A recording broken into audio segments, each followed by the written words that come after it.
Learning outcomes क्या हैं कि डिफरेंट टाइप ऑफ मैग्नीफायर्स हमारे पास कौन कौन से हैं, फिर उनकी इंडिकेशंस क्या हैं, किस मैग्नीफायर का क्या फ़ायदा होता है और किस मैग्नीफायर का क्या नुकसान है। लो विजन एड्स की टाइप्स दो हमारे पास होती हैं, optical and non optical.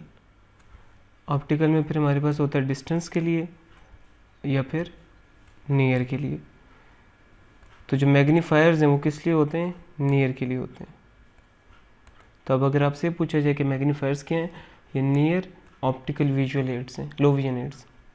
Principal क्या होता है ऑप्टिकल लो विजन एड्स का? इनका प्रिंसिपल ये होता है कि ये हमारे पास लेट्स सपोज अगर रेटिना है, ये यहाँ पे ऑप्टिक डिस्क आ गई, इधर फोविया आ गया या मैकुला आप कह लें। तो अमूमन ये होता है कि इनकी विजुअल एक्यूटी कम होती है कि मैकुला वगैरह इनका सही काम नहीं कर रहा, तभी विजुअल एक्यूटी कम है। तो लो विजन एड्स का ये प्रिंसिपल होता है कि आप जो ऑब्जेक्ट की तस्वीर है उसको इतना मैग्नीफाई कर दें कि वो जो एरिया सराउंडिंग द हमारे पास फोविया है या मैकुला है वो स्टिमुलेट हो जाए। वो स्टिमुलेट होगा तो कुछ ना कुछ पेशेंट को नज़र आने लग जाएगा। बेसिकली हम इस एरिए को स्टिमुलेट करा रहे होते हैं जो मैकुला या फोविया के इर्द गिर्द होता है। इसमें विजुअल एक्यूटी उतनी रिफाइन तो नहीं होती जैसे मैकुला पे या फोविया पे है, पर फिर भी ना होने से बेहतर होती है। तो अगर आपसे जनरल पूछा जाए कि low vision aids, optical low vision aids का प्रिंसिपल क्या है, तो इनका प्रिंसिपल ये होता है कि आप जो मैकुला या जो उसके सराउंडिंग एरिया है उसको आप सफिशेंट मैग्नीफिकेशन से स्टिमुलेट करते हैं और उससे मरीज़ कुछ ना कुछ देखने लग जाता है। अब नियर लो विजन एड्स हैं तो इसमें हमारे पास सबसे पहले आता है मैग्नीफाइंग स्पेक्टिकल्स, फिर हमारे पास आते हैं हैंड मैग्नीफायर्स और उसके बाद फिर हमारे पास है स्टैंड मैग्नीफायर्स। मैग्नीफाइंग स्पेक्टिकल सिंपल होती हैं कि आप हाई प्लस ग्लासेस दे देते हैं। हाई प्लस में आपकी मर्ज़ी है कि आप +4 दें, +5 दें, +6 दें या +10 दें, +12 दें। और ये यूज़ किसके लिए होती हैं, नियर के लिए होती हैं। हम अमूमन जो रिफ्रैक्शन में प्रेसबायोपिक करेक्शन में नियर ऐड देते हैं वो कहाँ तक दे सकते हैं आप लोगों के ख्याल में? सर 2.5 प्लस 2.5 तक देते हैं। कभी कभार हम जो हैं 3 भी दे देते होते हैं, 3 से ऊपर नहीं देते। ये याद रखिएगा कि जब आप प्लस पावर हाई दे दें, 3 से ऊपर हो, +3 से ऊपर हो, और आप मरीज़ को कहेंगे वो नियर के लिए यूज़ करे, तो कन्वर्जेंस रिक्वायरमेंट बहुत ज़्यादा हो जाती है। मरीज़ को कन्वर्ज बहुत ज़्यादा करना पड़ जाता है, उसकी कन्वर्जेंस रिक्वायरमेंट बढ़ जाती है, जिसकी वजह से अगर वो उतना कन्वर्ज नहीं कर पाता तो फिर वो उसको ग्लासेस को यूज़ ही नहीं कर सकेगा। तो लो विजन में हम तो कह रहे हैं कि मैग्नीफाइंग स्पेक्टिकल्स में आप +4 दें, +5 दें, +6 दें, सब दे सकते हैं, पर उधर हम बोल रहे हैं कि ये +3 तक जाता है, इससे ऊपर जाता नहीं है। तो इस प्रॉब्लम को, कन्वर्जेंस की प्रॉब्लम को ओवरकम करने के लिए हम जब हाई प्लस मैग्नीफाइंग स्पेक्टिकल्स देंगे तो उसके साथ साथ बेसिन प्रिज्म्स देते हैं। ये अपने पास लिख लें। बेसिन प्रिज्म क्या होंगे, वो कन्वर्जेंस रिक्वायरमेंट को थोड़ा बहुत कम करेंगे। तरीका क्या है, जो आपने ऐड दिया है, जितना भी ऐड दिया है या जो भी आप इधर दे रहे हैं मैग्नीफाइंग स्पेक्टिकल में जो पावर दे रहे हैं उसमें +2 कर दें। लेट्स सपोज अगर मैंने मैग्नीफाइंग स्पेक्टिकल्स दी हैं +4 की, तो मैं साथ लिखूंगा with 6 prism dioptre base in. तो प्रिज्म की क्या पावर देनी है, जो आपने एडिशन की पावर दी या जो मैग्नीफाइंग स्पेक्टिकल्स की पावर दी उसमें 2 ऐड कर दिया। 4 दिया तो 6 प्रिज्म दे दिया, 6 है पावर तो 8 दे दिया। तो इस तरह फिर हम ये कन्वर्जेंस की प्रॉब्लम को सॉल्व कर लेते हैं। ये बात क्लियर होगी? ये किसी को नहीं क्लियर हुई तो मैं रिपीट कर दूँ? सर रिपीट कर दें। अच्छा, देखें यूँ होता है, लेट्स सपोज ये पेशेंट की आइज़ हैं, अब आपने एडिशन दे दिया +10 का, +10 पे उसको क्लियर देखने के लिए, +10 के लेंस के साथ उसे नियर में क्लियर देखने के लिए 10 सेंटीमीटर पर देखने ऑब्जेक्ट को रखना पड़ेगा, 10 सेंटीमीटर, क्योंकि इसके बियॉन्ड होगा तो क्लियरली फोकस नहीं हो सकता। क्यों? क्योंकि +10 की फोकल लेंथ क्या है, 10 है। अब 10 इतने करीब अगर उसने देखना है तो उसको बहुत ज़्यादा कन्वर्ज करना पड़ेगा, जो कि उसके लिए पॉसिबल नहीं होगा, करेगा तो 1 मिनट बाद ही थक जाएगा और ग्लासेस उतार देगा। तो हम क्या करते हैं, बेस इन प्रिज्म्स दे देते हैं। क्या होगा कि हमने दिए तो ग्लासेस +10 है, प्रिज्म कितना देना है, 2 ऐड करना है, तो इसका मतलब हम 12 prism dioptre base in prism देंगे। बेस इन प्रिज्म से क्या मुराद होगा, वो इस तरह होगा।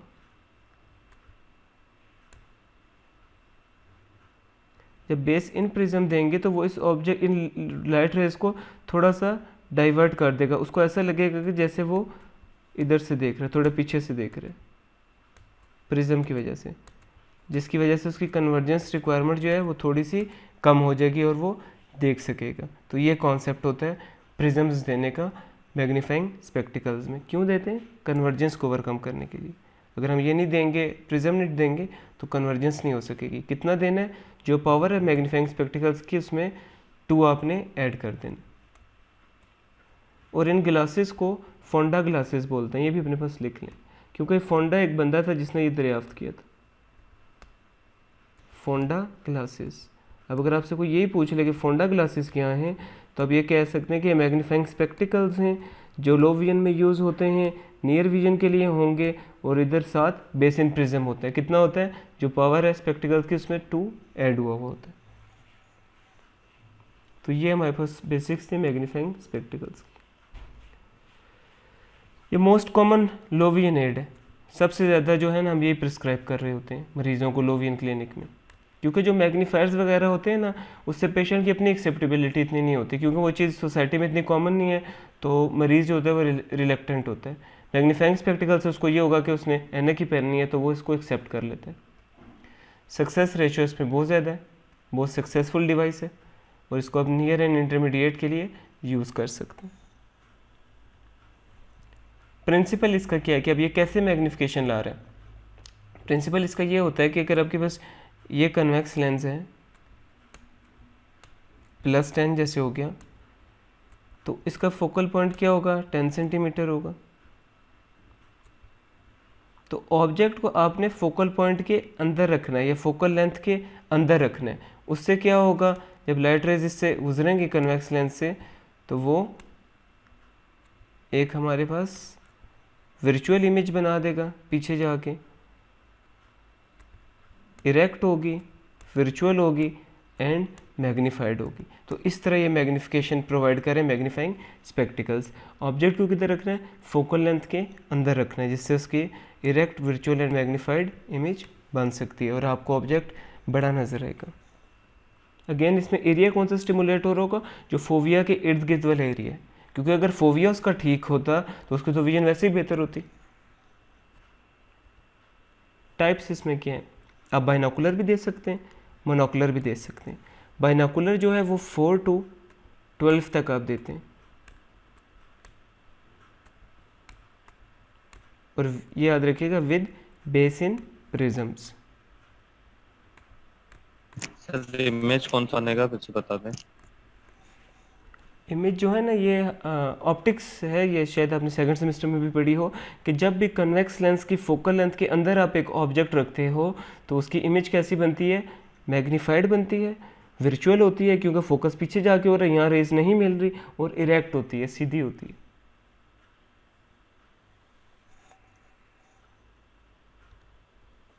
जी बाइनोकुलर हम बात करते हैं 4 to 12 आप यूज़ कर सकते हैं, प्रिस्क्राइब कर सकते हैं। विद बेस इन प्रिज्म्स आपने देने, ये नहीं देंगे तो मरीज़ कभी भी इनको नहीं पहन सकेगा। जब 12 से ऊपर हो जाएगा, लाइक 14 हो गया, तब विद प्रिज्म भी काम नहीं चल सकता। तो जब 12 से ऊपर होगा तो आपने मोनोकुलर की तरफ जाना है, एक आंख में आप उसको ऐड देंगे, प्रिस्क्रिप्शन एक में नहीं होगा। और ये हम कहाँ तक दे सकते हैं, 4 to 20 तक दे सकते हैं। तो 12 से जब ऊपर होगा तब आप मोनोकुलर पे शिफ्ट हो जाएंगे। और जब बाइनोकुलर स्पेक्टिकल्स की पावर 12 से ऊपर हो तो उसको फिर हम स्पेक्टिकल माइक्रोस्कोप बोलते हैं, ये भी अपने पास लिख लें, स्पेक्टिकल माइक्रोस्कोप। सर ये रिपीट कर दिए। जी मैं रिपीट करता हूँ,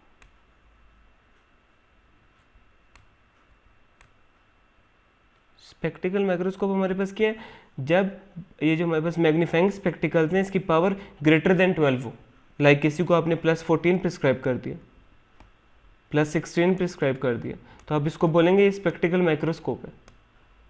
एडवांटेजेस इसके क्या हैं? कॉस्मेटिकली एक्सेप्टेबल है, मरीज़ एक्सेप्ट कर लेता है, उस होता है मैं ऐनक पहन रहा हूँ। कंफर्टेबल है एंड ईजी टू यूज़, कोई इसमें ज़्यादा साइंस नहीं है। आगे हम और मैग्नीफायर्स में देखेंगे उनको यूज़ करने के अलग तरीके होते हैं। हैंड्स आपके फ्री होते हैं, आपने स्पेक्टिकल सीधी पहन ली, हैंड्स आपके फ्री हैं, आप आराम से रिलैक्स बैठे होंगे। और मैग्नीफायर हैं, जैसे हमारे पास हैंड हेल्ड मैग्नीफायर होता है, तो वो मरीज़ ने कंटिन्यूसली इस मैग्नीफायर को यहाँ अपने हाथ से पकड़ा हुआ होता है, जिससे उसका हाथ थक जाता है। तो इसका ये एडवांटेज है कि हैंड्स फ्री होते हैं। Field of view is large, field of view इसमें लार्ज होता है। साइमल्टेनियस वी एंड डिस्टेंस नियर के लिए आप साइमल्टेनियस यूज़ कर सकते हैं, और इतने एक्सपेंसिव भी नहीं होते as compare to other मैग्नीफायर्स।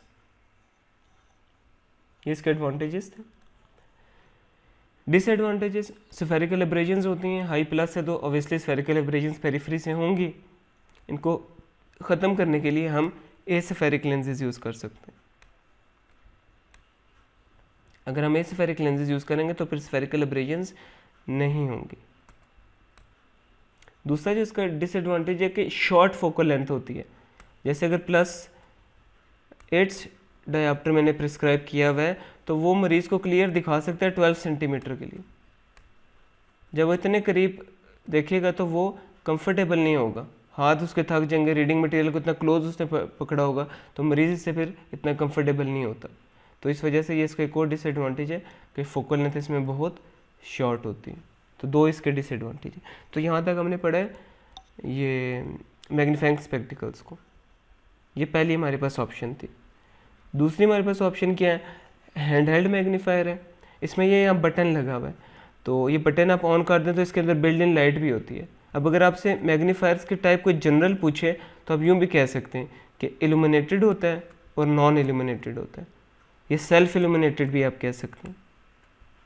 Non illuminated जिसमें कोई लाइट नहीं होगी अंदर बिल्ट इन, और इल्यूमिनेटेड जिसकी बिल्ट इन खुद लाइट होगी। ये इल्यूमिनेटेड बेहतर होते हैं या सेल्फ इल्यूमिनेटेड इन्हें बोलते हैं, क्योंकि इनसे मरीज़ की परफॉर्मेंस ज़्यादा बेहतर हो जाती है। हैंड हेल्ड मैग्नीफायर्स अब कब यूज़ करते हैं? नियर विजन प्रॉब्लम्स के लिए यूज़ करते हैं। डिस्टेंस एंड रीडिंग स्पेक्टिकल्स और with a bifocal reading addition, no accommodation. इसमें कोई एकोमोडेशन रिक्वायर्ड नहीं होती। क्यों नहीं होती? ये लेट्स सपोज एक किताब है जो हम पढ़ना चाह रहे हैं विद स्टैंड मैग्नीफायर, तो स्टैंड कह रहा हूँ hand held magnifier. Hand held magnifier को आपने रखना होता है इसके फोकल डिस्टेंस पे। जैसे अगर ये मेरे पास +20 का लेंस है, तो मैं इस डिस्टेंस को कितना रखूँगा? 5 सेंटीमीटर। मैग्नीफायर और किताब के दरमियान जो मैं पढ़ रहा हूँ कितना डिस्टेंस है? 5 सेंटीमीटर है। जब 5 सेंटीमीटर इसका डिस्टेंस है तो लाइट रेज इस किताब से कैसे निकली? डाइवर्जेंट। और इस मैग्नीफायर ने, क्योंकि इसकी फोकल लेंथ पे पड़ी होंगी, ये इसको पैरेलल कर देगा। पैरेलल लाइट रेज कर दें, मरीज़ जो देख रहा है उसको कोई प्रॉब्लम नहीं होगी, उसको एकोमोडेशन यूज़ नहीं करनी पड़ेगी, वो सिंपल इजीली इसको अपने रेटिना पे फोकस कर लेगा। हाँ, अगर मरीज़ मायोप है या हाइपरमेट्रोप है तो वो यहाँ पे अपनी करेक्शन यूज़ कर सकता है फॉर डिस्टेंस। तो इस वजह से इसमें एकोमोडेशन नहीं रिक्वायर्ड होती हैंड हेल्ड मैग्नीफायर में।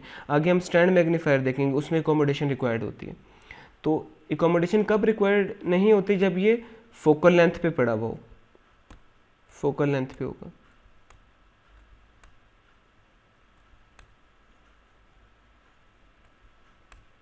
जब आप इसको यहाँ से हटा के करीब कर देंगे या दूर कर देंगे, इसको फोकल लेंथ से हटा देंगे, तब लाइट रेज डाइवर्जिंग या कन्वर्जिंग हो जाएंगी, तो तब एकोमोडेशन की ज़रूरत पड़ सकती है। और इसलिए इसकी पावर भी वेरिएबल होती है। ये इसका एक और फीचर है कि इसकी जो पावर है वो वेरिएबल है हैंड हेल्ड मैग्नीफायर की। इंडिकेशंस ये कब आप यूज़ करते हैं? स्पॉट और short term tasks when field of vision is less than 10 degree. अब मरीज़ ये होते हैं कि ये हैंड हेल्ड मैग्नीफायर वो अपने सिर्फ कभी कभी उन्होंने यूज़ करना हो, जैसे कोई पेज पढ़ना है, किसी चीज़ प्राइस किसी चीज़ की पढ़नी है तो तब वो ये यूज़ कर लेते हैं, जब उनका फील्ड ऑफ व्यू भी 10 डिग्री से कम हो, बस सामने मैग्नीफायर रखा, देखा और निकल गए।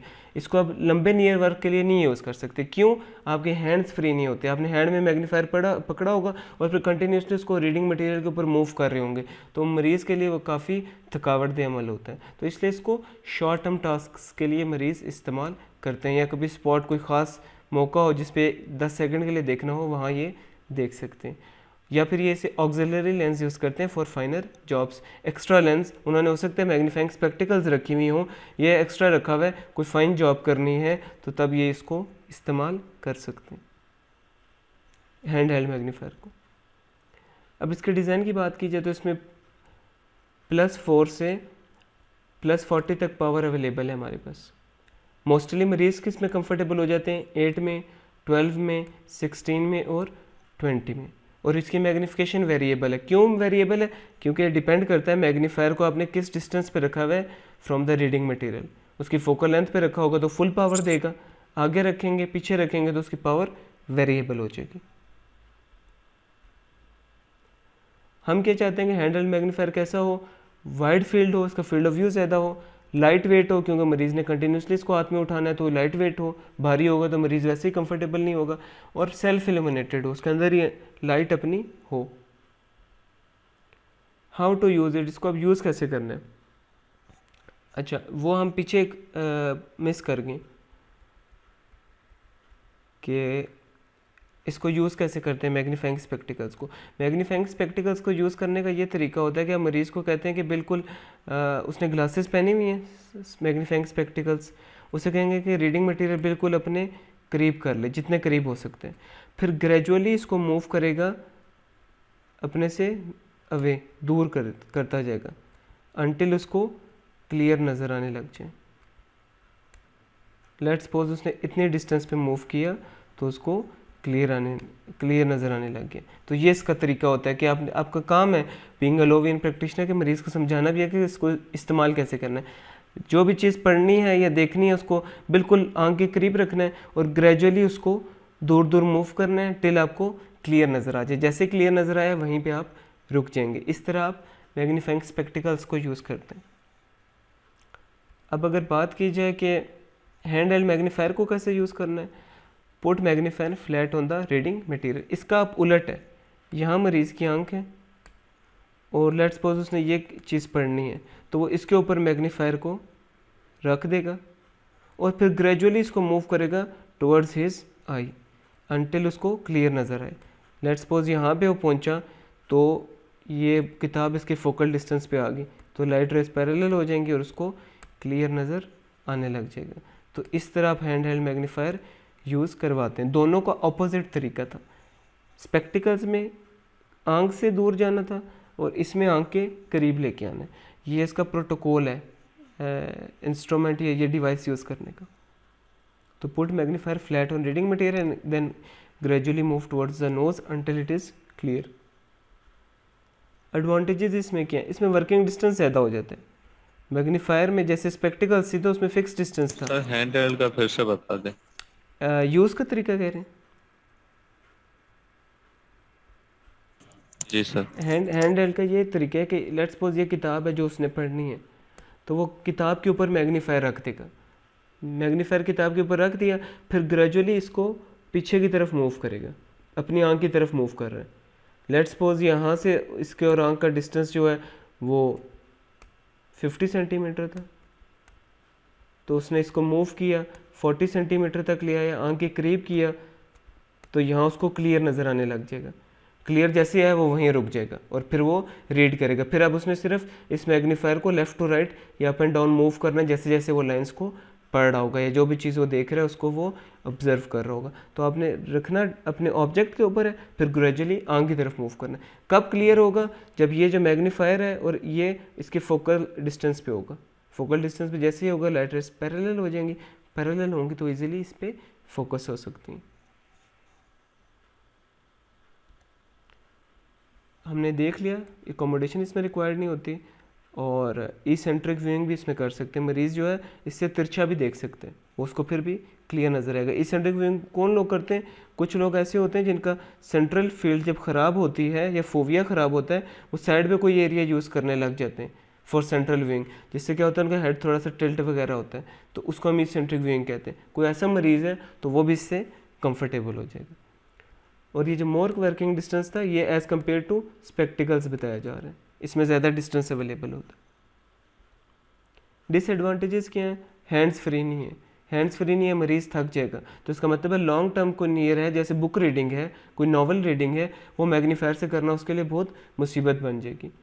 इनकन्वीनियंट एंड टायरिंग, मरीज़ इनकन्वीनियंट होता है और थकावट ऑब्वियसली उसको होगी। फील्ड ऑफ व्यू उसमें कम होता है एज़ कम्पेयर टू स्पेक्टिकल्स। और करेक्ट पोजीशन बहुत ज़रूरी है कि वो जो मैग्नीफायर है वो एग्जैक्टली फोकल लेंथ पे हो। अगर वो यहाँ एडजस्ट नहीं कर सकेगा, ऐसे फोकल लेंथ पे ला नहीं सकता, तो कभी भी उसको बिल्कुल क्लियर नज़र नहीं आ सकता। अब यहाँ पे अगर इसे होना है, लेट्स सपोज वो यहाँ से मैग्नीफायर डायरेक्ट वो उठा के यहाँ ले आया है, तो उसको क्लियर फिर भी नहीं नज़र आएगा। तो इसके एडजस्टमेंट में फिर प्रॉब्लम होती है कि इसको करेक्ट पोजीशन पे रखना बहुत ज़रूरी है, पर ये मरीज़ सीख जाता है विद टाइम। नेक्स्ट और लास्ट जो हमारे पास है दैट इज़ स्टैंड मैग्नीफायर। ये इस तरह का स्टैंड होता है। इसमें क्या होगा कि आपने रीडिंग मटेरियल को यहाँ रख देंगे और मरीज़ जो है वो इधर अपनी आंख लेके आएगा। इसको ऊपर नीचे नहीं करना होता है इस मैग्नीफायर को। स्टैंड मैग्नीफायर है ये फिक्स्ड होता है, सिंपल आप टेबल के ऊपर रख देंगे और आंख पास लाएंगे और उसको क्लियर नज़र आने लग जाएगा। इन दिस सेंस इसको यूज़ करना आसान है। हैंड रेल में हमने क्या कहा कि आपको पोजीशन खुद सेट करनी पड़ेगी मरीज़ को, इसमें ऐसा कुछ भी नहीं होता। सिंपल उसने रीडिंग मटेरियल के ऊपर रखा और आंख पास लाया, उसको नज़र आने लग जाएगा। स्टैंड मैग्नीफायर दो टाइप्स होती हैं, pre focused and focusable. Pre focused का फोकस हुआ हुआ है और फोकसेबल जिसमें मरीज़ फोकस चेंज कर सकते हैं, पर मैंने जो लो विजन में देखे वो प्री फोकस्ड ही होते हैं। एंड इसमें पावर कितनी अवेलेबल है? +4 to +60, तो इसमें सबसे ज़्यादा पावर अवेलेबल है, +60 तक आप इसको दे सकते हैं। सेल्फ इल्यूमिनेटेड को प्रेफर किया जाता है, अच्छे होंगे। और ये मरीज़ किसके लिए यूज़ करता है? स्टॉक मार्केट पेज यूज़ करने के या बिल्स यूज़ करने के लिए। अगेन इसे वो लॉन्ग नियर वर्क के लिए नहीं यूज़ कर सकता। क्यों नहीं यूज़ कर सकता? अब लेट्स सपोज ये एक टेबल है, इस पे मरीज़ ने रख दिया एक किताब, अगर वो बुक रीडिंग करना चाह रहे, ऊपर उसने रख दिया स्टैंड मैग्नीफायर। अब उसको देखने के लिए ये उसकी अगर चेयर है तो उसका पोस्चर क्या होगा? वो इस तरह झुका हुआ होगा, यहाँ पे आंख लाया होगा ना देखने के लिए। तो ये जो पोस्चर है, इतना कर्व उसकी बैक को मिला हुआ होगा, ये ज़्यादा देर तक पोस्चर मेंटेन नहीं कर सकता। 10 मिनट करेगा, 15 मिनट करेगा, वो थक जाएगा, वो छोड़ देगा। तो अगेन स्टैंड मैग्नीफायर भी लॉन्ग टर्म के लिए आप यूज़ नहीं कर सकते। कोई शॉर्ट टर्म टास्क हैं, कोई मार्केट पेज है, कोई बिल शिल पढ़ने, तो वो आप उसके लिए इसको इस्तेमाल कर सकते हैं। लॉन्ग टर्म के लिए इसको यूज़ नहीं कर सकते। हाउ टू यूज़, इसको यूज़ कैसे करना है मैंने आपको बता दिया। आपने रीडिंग मटेरियल के ऊपर ही रखना है और फिर पेशेंट ने इसको अपनी हैंड से पकड़ा हुआ होगा इस जगह, इस साइड को, उससे उसको आइडिया हो जाएगा कि किधर मैग्नीफायर पड़ा है, क्योंकि उसके नियर विजन ऑब्वियसली डिस्टर्ब्ड होगी। फिर वो ग्रेजुअली उसकी तरफ आएगा और इधर से देखना शुरू करेगा, जिस डिस्टेंस पर क्लियर नज़र आएगा वहीं से वो देखना शुरू कर देगा। इसकी ऑप्टिक्स की थोड़ी डिटेल है, वो में हम जो कल डिस्कस करेंगे उसमें सिर्फ हम स्टैंड मैग्नीफायर की ऑप्टिक्स डिटेल करेंगे, तो उसमें आएगी। इसमें मैं आपको एक ब्रीफ ओवरव्यू दे रहा हूँ। और इसके लिए नियर ग्लासेस इस्तेमाल करना मस्ट होती हैं। क्यों? ये जो स्टैंड मैग्नीफायर होता है, इससे लाइट रेज जो निकलेंगी वो डाइवर्जिंग होंगी। हमने हैंड हेल्ड से देखा था पैरेलल हो जाती हैं, इससे पैरेलल नहीं होती हैं, डाइवर्जेंट होती हैं। डाइवर्जेंट है तो इनको पैरेलल करने के लिए मरीज़ को नियर एड या नियर ग्लासेस यूज़ करना मस्ट होगा। ये कल हम ऑप्टिक्स में इसकी डिटेल डिस्कस करेंगे। इंडिकेशंस इसकी सेम है जो हैंड हेल्ड की थी, शॉर्ट टर्म टास्क्स के लिए आप इसको यूज़ करते हैं। एडवांटेजेस क्या है? सिंपल है, कोई इसमें ज़्यादा साइंस नहीं है, सिंपल मैग्नीफायर रखा और आपने देख लिया, कोई मरीज़ को एडजस्टमेंट करने की ज़रूरत नहीं होगी। हैंड ट्रिमर्स हैं जिसको वो भी यूज़ कर सकते हैं। हैंड ट्रिमर्स मतलब जिसके हाथ जो हैं वो हिलते हों या कपकपाते हों। अब उसने हैंड मैग्नीफायर अगर पड़ा होगा, अगर हैंड्स स्टेशनरी नहीं है तो कभी भी इसको स्टेशनरी नहीं कर सकता, इससे वो कंफर्टेबल नहीं होगा। स्टैंड मैग्नीफायर का क्या, इसको सिंपल ऊपर रख देंगे, बेशक उसके हाथों का मसला, सिंपल यहाँ से देख सकते हैं, मैग्नीफायर जगह से नहीं हिलेगा। डिसएडवांटेजेस, फील्ड ऑफ व्यू इसमें कम होता है और इसको यूज़ करना डिफ़िकल्ट है। क्यों? पोस्चर की वजह से।